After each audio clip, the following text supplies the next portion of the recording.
Yeah, that's true. And solar cycle 23 was eventful enough. A couple of years ago, we had 9 X-class flares in a single week.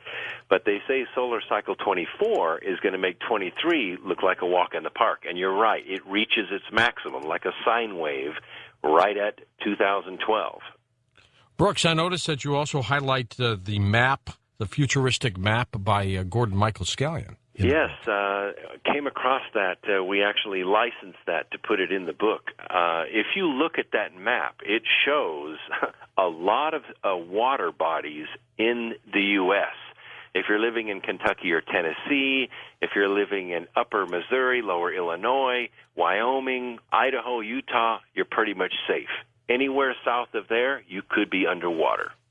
And that's going to happen by 2012, according to some. According to Scallion, it happens about that time. It could be just the beginning of that. Of course, you realize that 90% of the population of the United States lives within 25 miles of a coast, and that includes the major rivers.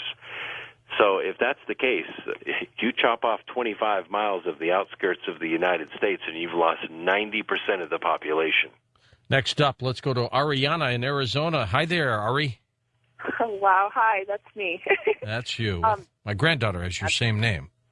Thank you. This is my very first time calling, and I used to listen to Coast years ago, and I haven't tuned in for a very long time, and this was just such a wonderful conversation to have heard. I feel so inspired. Something that I wanted to just, Brooks had mentioned, there's been talk about the ancients. Mm-hmm. And yes. And basically, I'm putting together information right now for a book, and basically, I'm so nervous. Oh, that's okay. Relax. You're doing well. Down. You mentioned that there's a group of ancients here on Earth, and that they are awakening right now to bring a piece, sort of a puzzle piece, to mankind. And and I recognize myself as one of these. I had a very tremendous experience when I was 17 years old. I had a complete enlightenment where I actually stepped out of this dimension. Not sure where I went, but I was gone for a couple of hours. The Hindus call that a state of samadhi, or death. Uh-huh. Did you feel anyhow, at that moment like you knew everything? Knew everything, completely merged. Yeah. I actually experienced my what I call my oversoul come down from above me, from a cord. Mm-hmm. You guys, I'm on. Go. My kids are up. They want to hear this. Live radio.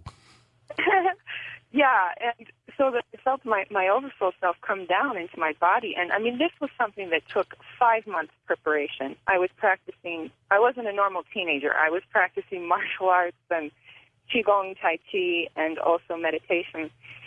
And that final evening, this oversoul came down into my body and merged. And it was like, at that moment, I was completely enlightened, knew all things. It was absolute bliss.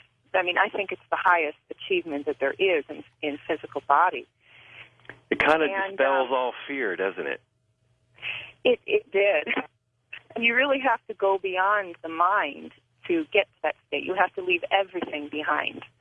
You realize that the third dimension kind of traps us in the 5 senses through which we interpret our universe, and these what I call biological transducers.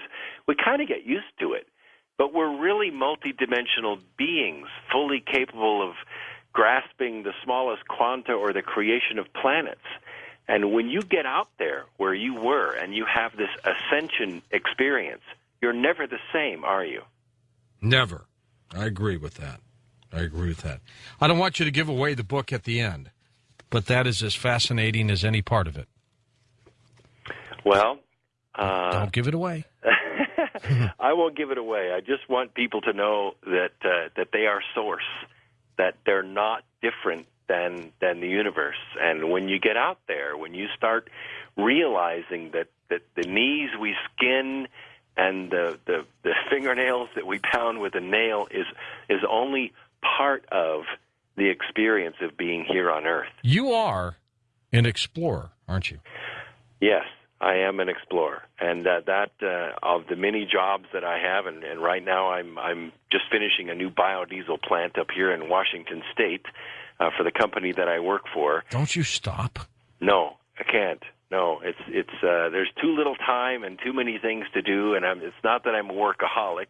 I'm an enjoyaholic, and I explore everything. And I guess the most difficult thing that people have is not focusing. I just try to focus on everything. Do you take emails from people through your websites? Oh, absolutely. An email address is on the website. If you want to learn about what we're doing with new energy or what we're doing with biodiesel and algae and cellulosic ethanol, come and find out. Just help us out any way you can. Right now, buy the book, and if you want to buy the DVD about the Hollow Earth expedition, we did part 1 of it. All the proceeds from that go toward the expedition. Be a part of history.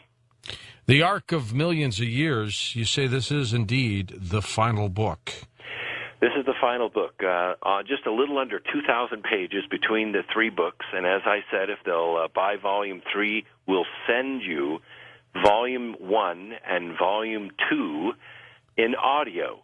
So if you're not a great reader, don't worry about it. I read it for you. You do know you're going to while you're in your car. You're going to have to write another one after 2012. Well, I'm going to write a book about a book called The Lazarus Scrolls. I'm working on that right now. And of course, we're going to write a series of books while we're at the North Pole. That's we're going to do over 3,000 hours of film in 15 days. Well, Brooks, my friend, you take care. You keep us abreast of the journeys, okay? Thank you, and don't forget, we're going to be at James Gilliland's this weekend.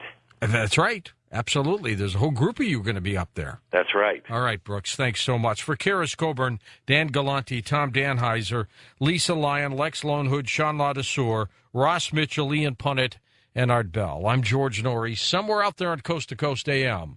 We'll see you on our next edition. Until then, be safe, everyone.